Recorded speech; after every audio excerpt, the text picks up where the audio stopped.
बॉलीवुड में कई स्टार्स ऐसे रहे हैं जिन्होंने भले ही ज्यादा समय तक फिल्मों में काम नहीं किया है, लेकिन अपनी अदाकारी से लोगों के दिलों को जीत लिया। इंडस्ट्री में एक ऐसा सितारा जिसने 60 से 70 के दशक में अपने करियर को शुरू किया था और अपने काम के दम पर खास पहचान बनाई थी। इस एक्टर ने कई हिट मूवीज दी, लेकिन अपने करियर को उस समय छोड़ दिया जब वे पीक पर था। ये एक्टर अमिताभ बच्चन को कड़ी टक्कर देता था। ये एक्टर कोई और नहीं, विनोद खन्ना थे। हम तुम्हें चाहते हैं से मरने वाला कोई, दिल में हो तुम, आँखों में तुम, बोलो तुम्हें। गुजरे जमाने के चर्चित स्टार विनोद खन्ना आज भले ही हमारे बीच नहीं हैं, लेकिन उनसे जुड़े किस्से कहानियां आज भी सुने और सुनाए जाते हैं। विनोद खन्ना अपनी फिल्मों के साथ ही पर्सनल लाइफ के चलते भी चर्चाओं में रह चुके हैं। आज हम आपको विनोद खन्ना की लाइफ से जुड़े एक ऐसे ही घटनाक्रम के बारे में बताएंगे जिसकी खूब चर्चा हुई थी।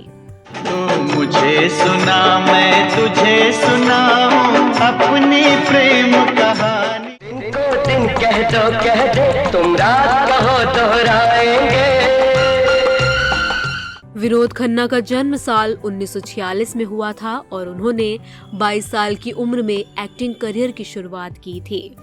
साल 1968 में रिलीज हुई फिल्म मन की मीत में विनोद खन्ना पहली बार नजर आए थे। तुमने अपनी जिंदगी में सैकड़ों हजारों मुर्दे देखे होंगे, लेकिन लाश देखकर ये पता नहीं चलना चाहिए लाला जी मारे गए। उन्होंने साल 1971 में फिल्म मेरा गांव मेरा देश के बाद पीछे मुड़कर नहीं देखा।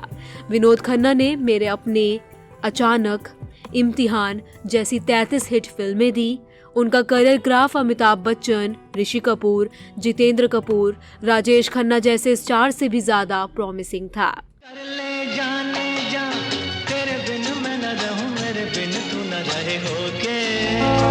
मुस्कुराता हुआ गुल खिलाता हुआ मेरा यार। विनोद खन्ना जब अपने स्टारडम के चरम पर थे तब 35 लाख रुपए फीस लिया करते थे, चाहे एक दिन शूटिंग करे या 20 दिन। हालांकि अपने करियर के पीक पर विनोद खन्ना ने फिल्म इंडस्ट्री को छोड़ दिया था। असल में विनोद खन्ना अपने करियर के पीक में ओशो से प्रभावित होकर सन्यासी बन गए थे। बताते हैं कि विनोद खन्ना अक्सर ओशो के पुणे स्थित आश्रम में जाया करते थे, यहाँ तक कि वे अपने फिल्मों की शूटिंग भी पुणे में ही रखवाने लगे थे ताकि वे अपना ज्यादा से ज्यादा समय ओशो के साथ बिता पाए। विनोद खन्ना ने ओशो के साथ आध्यात्मिकता की तलाश में बी टाउन की गलियों को छोड़ दिया था। वे पुणे में ओशो के आश्रम में रहने लगे थे। विनोद खन्ना 4 साल तक आश्रम में रहे और इंडस्ट्री से दूर हो गए, यहाँ तक कि उन्होंने भारत को छोड़ दिया। साल 1975 में विनोद खन्ना अपना सब कुछ छोड़कर ओशो के साथ अमेरिका चले गए थे। उनके इस कदम से उस समय पूरी इंडस्ट्री हैरान रह गई, क्योंकि विनोद अपने समय के लीड स्टार्स में से एक थे। तू क्या करने लगा? जान दे यार। ठाकुर विक्रम सिंह को सुअर नजर आ गया सुमेर। खबरों की माने तो विनोद खन्ना ने अपना लगभग सारा लग्जरी सामान गरीबों को दान कर दिया था। यही नहीं, विनोद खन्ना अपने परिवार को भी पीछे छोड़कर ओशो के साथ अमेरिका चले गए थे। यहाँ 31 दिसंबर 1975 को उन्हें औपचारिक दीक्षा दिलवाई गई थी। जर्नी हमने ओशो के साथ अपने साथ बिताए हैं, बस यही सीखा है, समझने में वक्त लगता है। विनोद खन्ना ने शुरुआत में ओशो के आश्रम में माली का काम किया।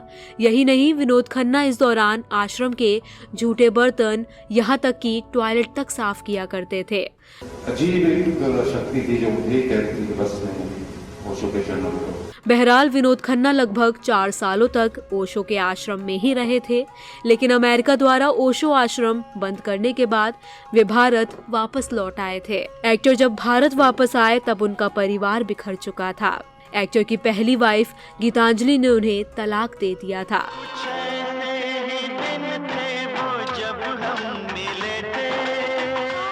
विनोद खन्ना ने 5 साल के ब्रेक के बाद साल 1987 में मुकुल आनंद के डायरेक्शन में बनी फिल्म इंसाफ के साथ फिल्मों में वापसी की। भी है तूफान, इधर भी है तूफान, भंवर कुछ हिट फिल्मों में काम करने के बाद उनका पहले जैसा स्टारडम वापस नहीं मिल पाया। विनोद खन्ना आखिरी बार साल 2015 में रिलीज हुई शाहरुख खान की फिल्म दिलवाले में नजर आए थे। अब की बार तो उसने हद ही पार कर दी। अब मलिक को समझाना ही पड़ेगा। साल 2017 में विनोद खन्ना को कैंसर का पता चला और इसी साल उनका निधन हो गया। महबूबा